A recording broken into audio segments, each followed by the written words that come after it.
Senhor presidente, senhores vereadores, chegou até mim, por acaso, pela internet, uma matéria, uma postagem do vereador Bruno Souza sobre uma lista dos 10 projetos de lei, ou melhor, das 10 leis mais ridículas, mais inúteis, alguma coisa assim, da cidade. Eu não vou julgar as outras 9, porque eu tenho a cautela de não me manifestar e não julgar matérias que eu desconheço em profundidade. Porém, uma das listadas, eu até não sei qual é a ordem, é a Lei 383 de 2010, mais conhecida como a Lei dos Microchips. Então, o que eu vou dizer é que essa lei, ela tem grande importância para a cidade, para uma política séria de controle de zoonoses. Casualmente, vereador, ela foi construída por mim, eu fiz o texto da lei e, na época, o vereador Jean trouxe para casa e aprovou. Ela surgiu da necessidade de, lá pelo ano 2010, nós já havíamos esterilizado 32 mil animais. E surgiam sempre casos de que um animal que era encontrado numa comunidade, trazido por uma protetora, ele ia para a mesa de cirurgia e o que acontecia? O animalzinho era aberto e já estava esterilizado. Como é que nós poderíamos saber? Houve até um caso de um gatinho macho que já havia sido esterilizado, não tinha mais os testículos, foi aberto, como se fosse uma fêmea. Então, isso é uma judiaria. E eu pensei, temos que fazer alguma coisa, isso não pode continuar assim. Inicialmente, nós usávamos o método da tatuagem. Se fazia uma tatuagem na orelha. Acho que o vereador Lela se lembra, né, daqueles tempos. Só que após 30 mil esterilizações, não tinha mais orelha para esterilizar. Ainda que o código ele fosse alfanumérico, era um número tão grande que gato, então, não tinha orelha. Possível. E eu, como por circunstâncias familiares, eu viajo muito e eu fico atenta para trazer para a minha cidade o que tem de melhor, o que eu vejo aí fora e que funciona bem.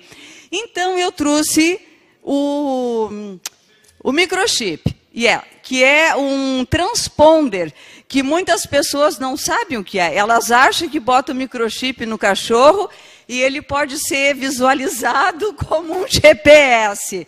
Não é nada disso. Ele é um chip pequeníssimo, tamanho de um grãozinho de arroz, que ele é injetado com uma seringa especial, em algum lugar que a gente não revela, do animal, onde constam todos os dados dele. Onde ele foi encontrado, quem é o tutor, a idade, foi castrado, está vacinado, e isso, enfim, todos os dados. Isso vai para um banco que fica online. Alguém no Chile pode acessar os dados de um cachorro aqui em Florianópolis, vai saber que ele é daqui. Então, é esse o sentido do microchip. Ele continua a ser usado. Todo animal que ingressa no canil municipal, ele tem um protocolo. Ele é desverminado, microchipado, esterilizado, enfim. E aí ele está pronto para doação. Muitas vezes foram encontrados animais na rua que, passada a leitora do microchip, esse cachorro foi doado para alguém lá no Rio Vermelho, e ele foi encontrado lá na costeira. Então, se procurava o tutor irresponsável, ele seria penalizado. Então, senhores, colocar essa lei que está em vigor e que continua sendo usada, aí tem outro detalhe. O transponder, ele é uma coisa muito barata, ele custa em torno de R$6, com agulha descartável. E sem só o grãozinho é coisa de centavos, mas não é recomendável, porque se perde muito. Então, ele continua sendo usado, as clínicas veterinárias também colocam, porque existem normas internacionais e nacionais, porque para viajar com um animal, mais 30 segundos, vereadora. Ele tem que ter o seu microchip. A comunidade europeia também tem isso dentro das suas regras.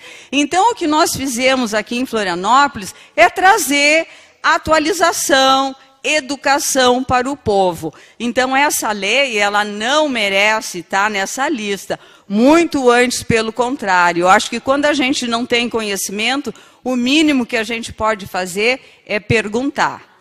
Obrigada.